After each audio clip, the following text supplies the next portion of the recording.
Hola chicos, vamos a recordar en muy pocos minutos todos los aspectos básicos de la invasión musulmana en la península ibérica, en la que establecieron ese territorio que conocemos con el nombre de Al-Ándalus, y la reconquista de ese mismo territorio a manos de los reinos cristianos. Para ello debemos remontarnos bastantes siglos atrás en el tiempo, hasta el año 476 después de Cristo, la caída del Imperio Romano. Y recordamos que toda lo que fue la provincia de España fue invadida por los pueblos bárbaros, ya fuera por los vándalos, por los suevos. En este caso destaca por la formación de un reino unificado, que tardó en unificarse bastante tiempo, pero que fue muy estable durante unos 200 años, que fue el reino visigodo, cuya capital se estableció en Toledo.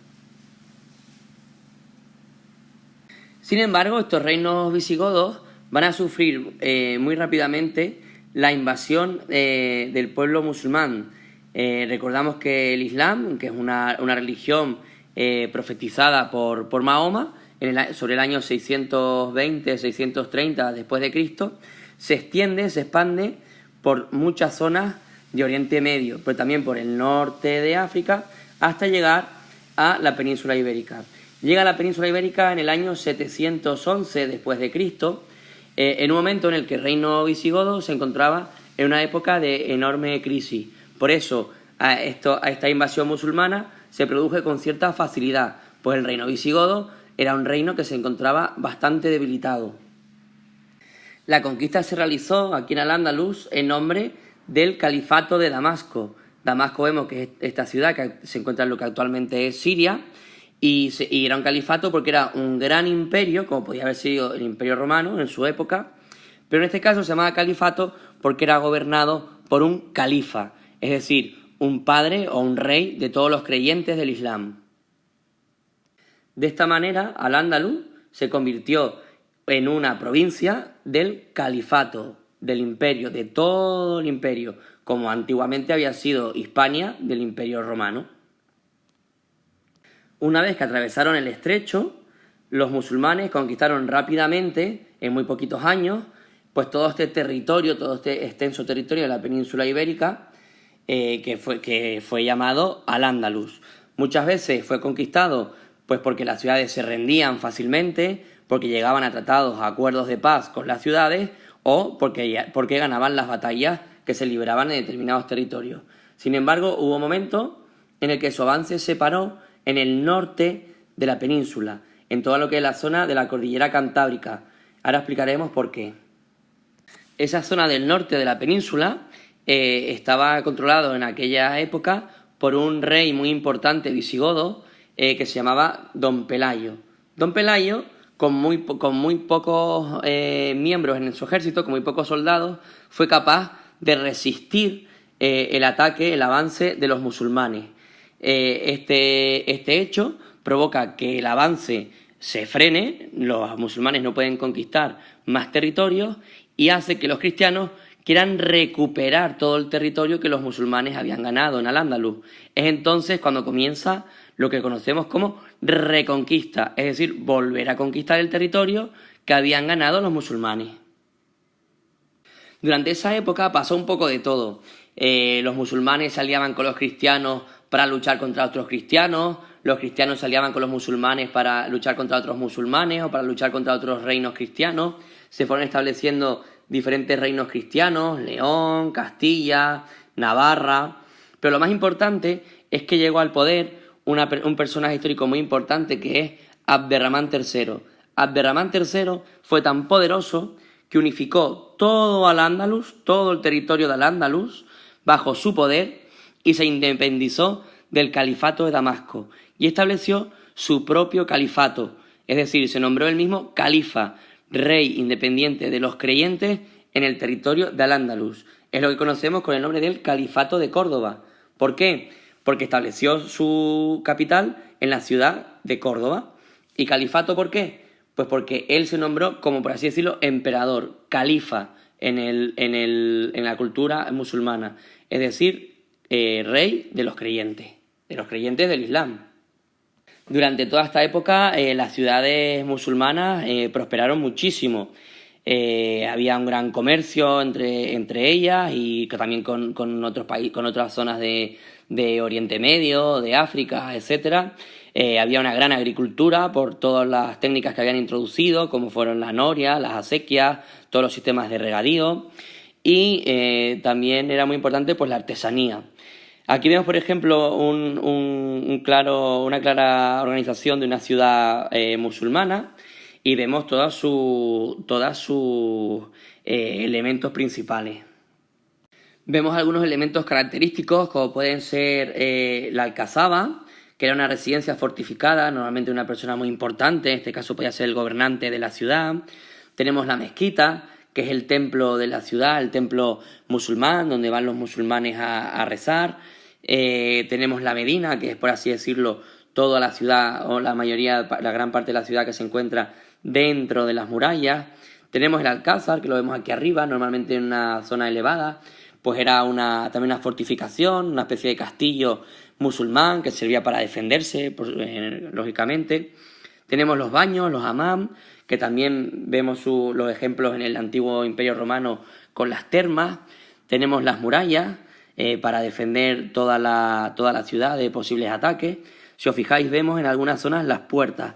Estas puertas tenían unas llaves y esas llaves son las que se entregaban cuando la ciudad era derrotada, era vencida. Después tenemos diferentes zocos, diferentes lugares dentro de la ciudad donde se celebraban mercados. Y por último tenemos el arrabal, que eran zonas muy populosas, es decir, donde había mucha población, normalmente pues de un nivel cultural y económico bastante bajo, y las vemos también que era característico porque estaban fuera de las murallas, no eran defendidas por la parte interna de las murallas. En la mezquita es importante también resaltar el minarete. El minarete es como esta torre que se encuentra ahí en la mezquita, desde la que el muezín, desde lo más alto del minarete, llama a la oración 5 veces al día a los fieles creyentes musulmanes.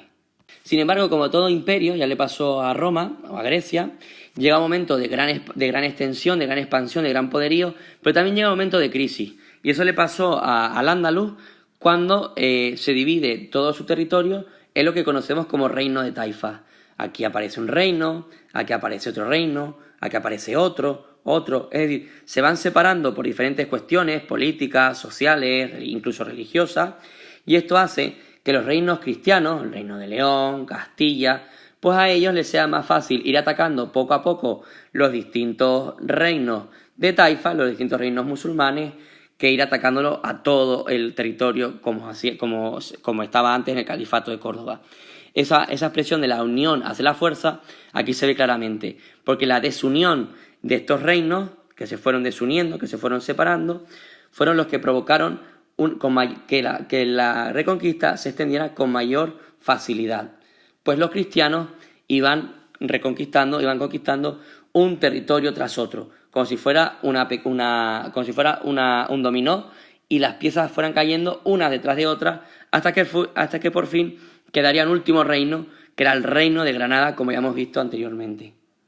Aquí vemos otra ciudad típicamente musulmana, con su mezquita, con sus zocos, su mercado, su alcazaba, su fortaleza, su alcázar, las murallas. Y hay un elemento muy importante que es la alhóndiga. La alhóndiga era un lugar, era una especie de banco donde se compraba y se vendía el granos de trigo, de cebada, de cualquier cosa que se pudiera cultivar. También había un elemento importante como era la judería. La judería era el barrio judío. Muchas veces hablamos de que en Al-Ándalus había mucha convivencia, una convivencia pacífica, que no siempre fue así, pues entre distintas culturas como era la judía, la musulmana y la cristiana. Como dijimos anteriormente, estos reinos de taifas permitieron a los reinos cristianos avanzar y reconquistar todo el territorio de Al-Ándalus, porque iban poco a poco. Primero un reino, después otro reino de taifas, después otro reino, hasta que por fin quedó el último reino, que fue el reino de Granada. Como hemos visto también, el reino de Granada fue conquistado en 1492 por los reyes católicos Isabel y Fernando.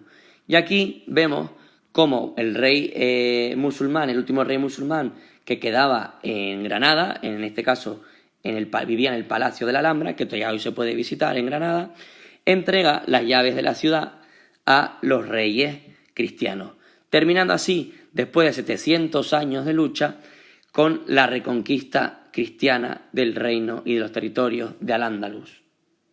Sin embargo, debemos tener muy en cuenta que los musulmanes vivieron en Al-Ándalus durante unos 700 años y durante todo ese tiempo nos dejaron muchas aportaciones, nos aportaron muchos elementos. Por ejemplo, nos ayudaron a desarrollar la agricultura pues con nuevos sistemas de regadío como eran las acequias, estos pequeños canales que suministraban agua a los cultivos, o la invención de la noria del agua.